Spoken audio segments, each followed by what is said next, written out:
Hello everyone, मैं हूँ आपके इस्माइल बतूर। उम्मीद करती हूँ आप सब खैरियत से होंगे। आज की इस वीडियो में जिसका टाइटल है Russia missile hit Bangladesh ship during Ukraine war.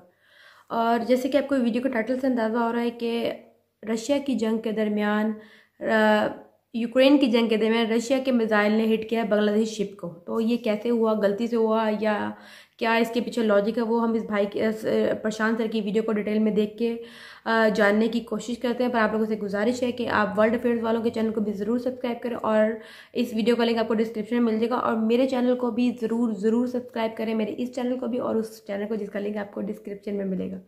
So let's check the video. ठीक पढ़ रहे हो आप लोग थंबनेल पर। वॉर चल रही है यूक्रेन और रशिया के बीच में और बांग्लादेश की एक शिप को लग चुका है एक मिसाइल। यहाँ पर आप देखेंगे बिल्कुल एक बहुत ही अजीब इंसिडेंट है।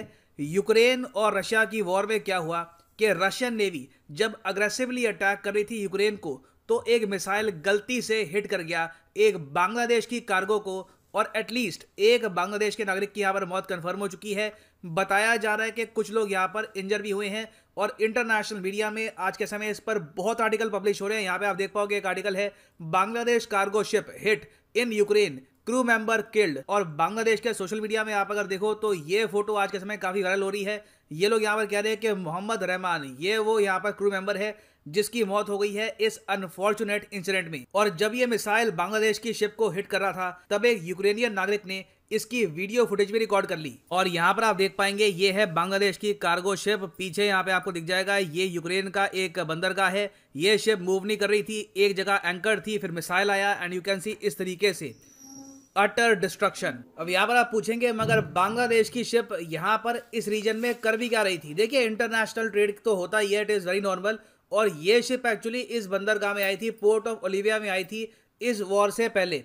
और तब से लेकर अब तक ना सिर्फ बांग्लादेश की ये शिप, कई कार्गो शिप है आज के समय, चाहे जर्मनी की हो, फ्रांस की हो, वेरियस कंट्रीज की हो, ये आज के समय इस रीजन में फंस चुकी है। रीजन मैं भी आपको बताऊंगा मगर पहले यहाँ पे आपको ये भी समझना होगा कि ये मिसाइल हिट किया क्यों है रशिया इस पर्टिकुलर एरिया में। यहाँ पर आप देख पाओगे ये यूक्रेन है, ये जो पिंक एरिया है ये बेसिकली रशिया की इन्वेजन है। इतना एरिया रशिया की आर्मी कब्जा चुकी है। तो अब क्या है कि रशिया इस पर्टिकुलर रीजन में बहुत ज़्यादा एक्टिव हो जाएगा, इनकी नेवी काफ़ी एक्टिव हो जाएगी क्योंकि अब रशिया एक बहुत ही बड़ा असॉल्ट करेगा ओडेसा पर। ओडेसा में आपको ये बता दूं एक बहुत ही इंपॉर्टेंट शहर है यूक्रेन का, एक कोस्टल शहर है, टूरिस्ट अट्रैक्शन है। और रशिया बेसिकली ये चाहता है कि ओडेसा से होते हुए ये लोग सीधा यूक्रेन का जो मिडिल पार्ट है यहाँ तक पहुंच जाएं, क्योंकि एक बार ओडेसा को इन्होंने यहाँ पर कब्जा लिया उसके बाद आगे कोई भी बड़ा शहर नहीं है जो रशियन आर्मी को रोक पाएगा। और इस बात को यूएस ने भी कंफर्म कर दिया है कि रशियन वॉरशिप्स आज के समय क्राइमिया से बढ़ रही है यूक्रेन के ओडेसा की तरफ। और जो यूक्रेन के लोग हैं ये भी तैयारी कर रहे हैं। इन्होंने अब क्या कर दिया है कि जिस बीच पर रशियन सोल्जर्स लैंड करेंगे, क्योंकि पूरा बीच वाला एरिया यहाँ पे इन्होंने लैंडमाइन बिछा दी है पूरे बीच में।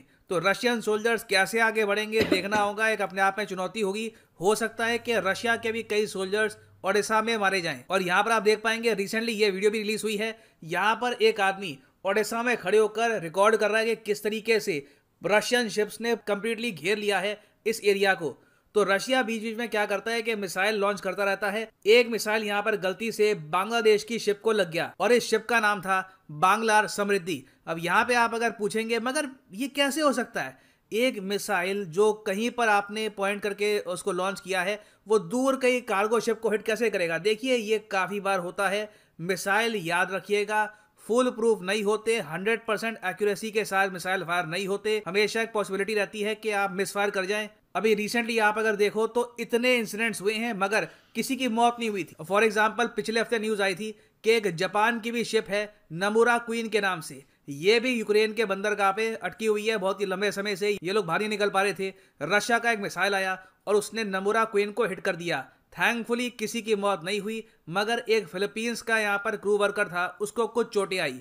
फिर एक और अटैक हुआ मोल्डोवा की शिप पर, इस शिप का नाम है मिलेनियल स्पिरिट और यहाँ पर आप देख पाएंगे इसकी वीडियो फुटेज भी रिलीज हुई थी। फिर उसके बाद आप अगर देखो लेटेस्ट एक अटैक हुआ है टर्किश ओन्ड कैरियर यासा जुपिटर पे मिसाइल इस शिप को भी लगा, मगर थैंकफुली कोई यहाँ पर कैजुअलिटीज नहीं आई। बांग्लादेश यहाँ पर पहला कंट्री है जिसकी कार्गो शिप पर सीधा ऊपर से डायरेक्ट अटैक हुआ है एक मिसाइल का, और एक क्रू मेंबर भी यहाँ पर मारा गया। अब यहाँ पर आप कहेंगे मगर ये सारी जो कार्गो शिप्स हैं ये क्यों फंसी हुई है यूक्रेन में, इशू क्या है? इशू यहाँ पर यह है कि एक बंदरगाह से जब आपको निकलना होता है तो आपको कुछ पेपर वर्क चाहिए होते हैं, कुछ परमिशन चाहिए होती है, मगर सिंस आज के समय यूक्रेन कंप्लीट केओस में है। यहाँ पे जो बंदरगाह पे लोग काम कर रहे थे वही काफी हद तक भाग चुके हैं, तो जो यहाँ पर कार्गो शिप्स है इनके पास कोई पेपर वर्क है नहीं। आगे जाकर जब ये बाकी देशों में जाएंगे तो कहीं ना कहीं वहां पे दिखाना होता है पेपर वर्क, एक आपको दिखाना होता है कि ये मेरा रूट था, ये कंप्लीट करके आ रहा हूँ। तो सिंस इनका पेपर वर्क अटका हुआ है काफी जगह, उसके अलावा एक इशू ये भी है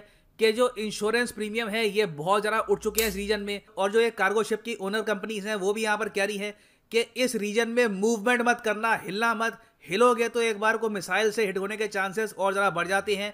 इन सब फैक्टर्स की वजह से ये कार्गो शिप्स अपनी जगह पे फंसी हुई हैं। और कई जो यहाँ पर सेलर्स हैं इन्होंने वीडियो मैसेज भेजे हैं जहाँ पे कहा है कि हमारे पास खाने को बहुत ज़्यादा कम है, इलेक्ट्रिसिटी की कमी है यहाँ पर, प्लीज़ हमको यहाँ से इवैक्यूएट करवाइए। तो अभी तो देखिए बांग्लादेश का इंसिडेंट आया है, कोई बड़ी बात नहीं है कि इन द फ्यूचर और भी कार्गो शिप्स हिट हो मिसाइल से, क्योंकि वॉर बढ़ने ही वाली है। अब मैं देख रहा था ऑनलाइन यूक्रेन के कुछ नागरिक बांग्लादेश को मॉक कर रहे थे कि देखो तुमने यूनाइटेड नेशंस की जनरल असेंबली में वोटिंग नहीं करी थी रशिया के अगेंस्ट। अब देखिए बात तो ठीक है कि टोटल आप अगर देखें तो 35 कंट्रीज हैं जिन्होंने यहाँ पर रशिया के ना अगेंस्ट वोट किया है ना रशिया के पक्ष में वोट किया है। रिसेंटली जब यूएन की जनरल असेंबली में 193 कंट्रीज ने वोटिंग करी थी। टोटल आप अगर देखो तो 35 कंट्रीज इंक्लूडिंग इंडिया, इन सब देशों ने एब्सटेन कर दिया था, जिसमें आप देखेंगे बांग्लादेश भी शामिल था। बांग्लादेश, पाकिस्तान, चाइना, इंडिया सब ने यहाँ पर कर दिया था एब्सटेन। और बांग्लादेश के पर्सपेक्टिव से आप अगर देखो तो इनके पास ये सब करने का रीजन भी है,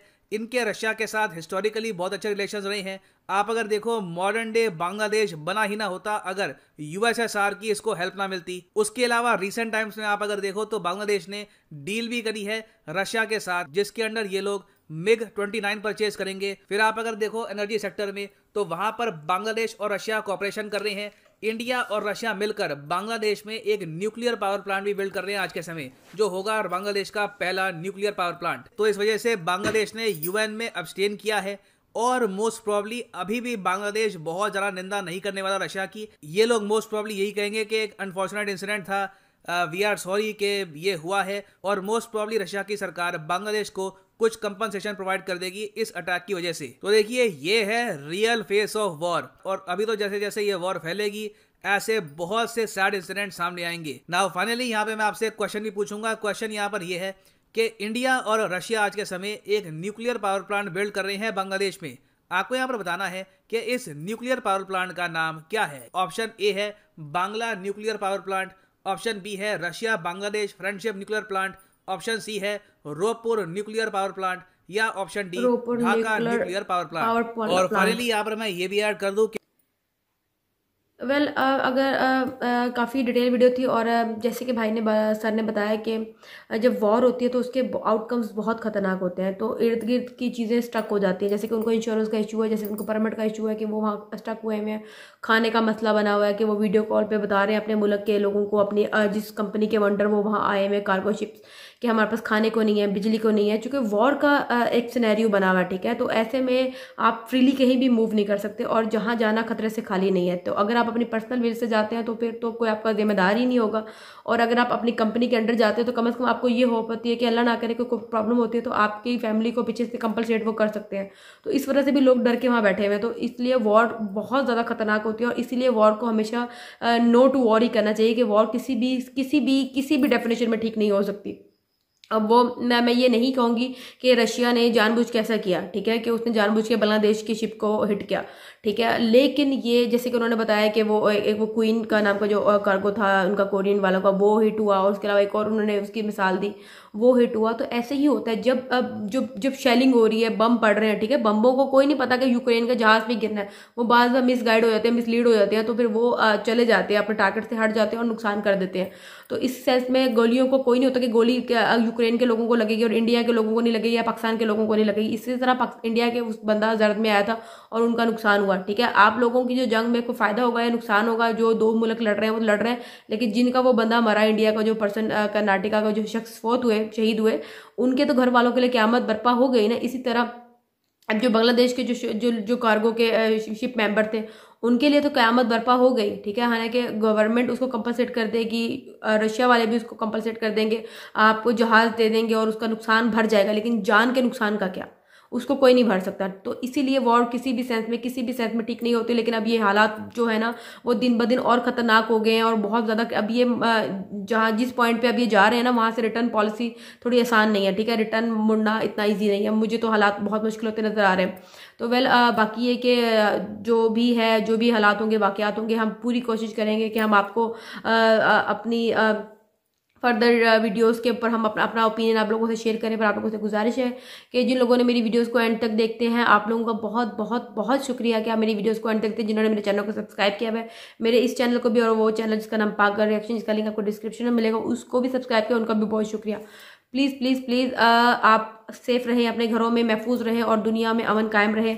जो होता हुआ नज़र नहीं आ रहा, लेकिन फिर भी पैवस्ता शजर से उम्मीदें बाहर रख, तो उम्मीद की जा सकती है कि कुछ अच्छा हो और हर कोई सेफ एंड साउंड अपने घरों में रहे, अपने घर वालों के साथ। और रशिया और यूक्रेन की जंग भी जल्द से जल्द ख़त्म हो जाए और कम से कम नुकसान हो। ठीक है, नुकसान अब हो तो क्या है, लेकिन ये कि अब ये है कि नुकसान कम से कम हो। तो मिलते हैं फिर किसी और वीडियो में। तब तक आप खुश रहें, अपना ख्याल रखें, अपने घर वालों का, अपने कौम का के साथ वफादार रहें। अल्लाह हाफ़िज़।